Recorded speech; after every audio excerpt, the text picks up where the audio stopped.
In the year 1973, a place already marked by one of the darkest events in American history once again became a battleground. The small village of Wounded Knee, nestled in South Dakota's Pine Ridge Reservation, was a site of profound significance to the Lakota people. And in 1973, over 200 Lakota activists and American Indian movement members took their stand here against the US government. But what led to this desperate standoff?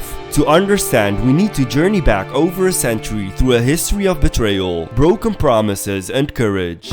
For centuries, Native American nations maintained sovereignty over vast lands, but by the early 1800s, US expansion drove them into constant battles for survival. Treaties were repeatedly signed between tribes and the government, promising peace and land in exchange for relocation. Yet, almost every treaty was broken. For the Lakota, these treaties weren't mere documents. They represented lifelines, promises made to ensure the survival of their people, promises the US would systematically shatter.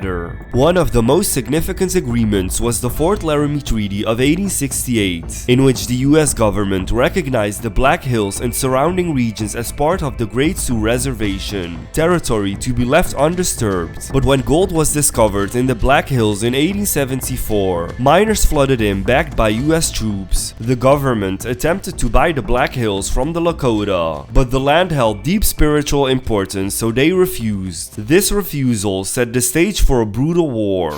Led by leaders like Sitting Bull and Crazy Horse, the Lakota and their allies took a final stand to protect their land in the Lakota Wars. At the Battle of Little Bighorn in 1876, they achieved a stunning victory, defeating General Custer's 7th Cavalry. This victory, however, led to even harsher retaliation from the US Army, eventually forcing the Lakota onto smaller and smaller reservations, confined by the weight of federal control. In December 1890, a new tragedy unfolded at Wounded Knee. Tensions escalated as the Lakota embraced the Ghost Dance, a spiritual movement that promised to restore native lands and remove the oppressors. When US troops attempted to disarm a group of Lakota, a shot rang out, sparking chaos. Over 300 men, women, and children were slaughtered by the US Army. This massacre marked the end of the Native American resistance in the West, embedding Wounded Knee as a symbol of loss and survival. In the following decades, life on reservations like Pine Ridge was marred by poverty, high mortality rates, and lack of autonomy. By the 1960s, amid the wider civil rights movement, Native communities began fighting back against federal oppression. The American Indian movement, founded in 1968, aimed to restore Native pride, confront systemic injustice, and reclaim stolen rights. Led by figures like Dennis Banks, Russell Means, and Clyde Bellecourt, the American Indian movement organized protests, marches, and occupations to demand justice. While the American Indian movement fought on a national level, corruption brewed within Pine Ridge itself. In 1972, Richard Wilson, a tribal chairman backed by federal funds, came to power. Accused of nepotism, embezzlement, and violence, Wilson wielded control through his Goon Squad, a personal militia used to silence opposition. His opponents, many of whom were traditional Lakota, faced harassment and violence for speaking out. Frustrated residents saw no choice but to call on the American Indian movement for help.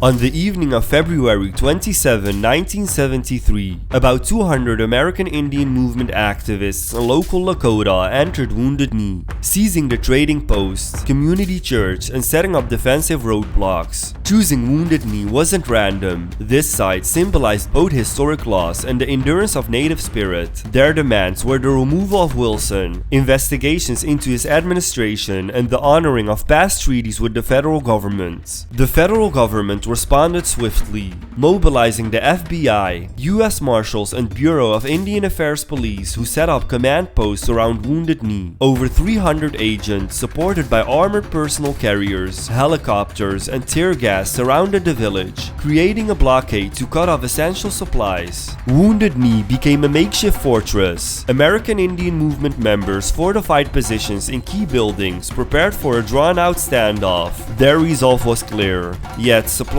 were limited and the blockade isolated them from the outside world.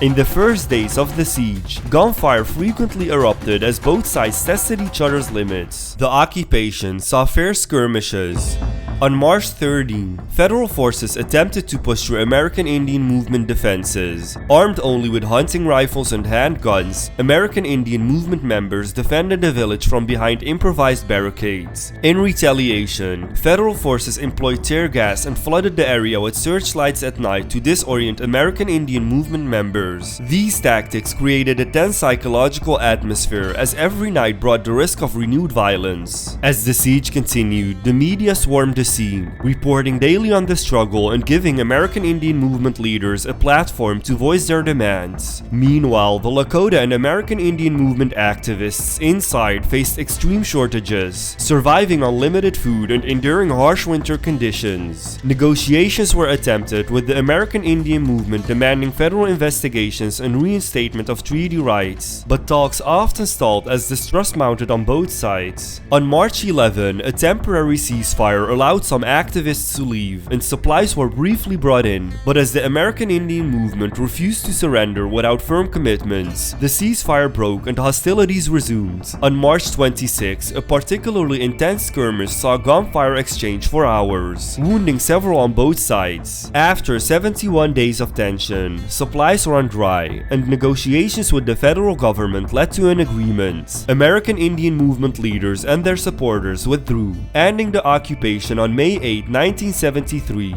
Although the demands for justice remained only partially met, the occupation of Wounded Knee became a defining moment, drawing global attention to Native struggles and inspiring new waves of activism.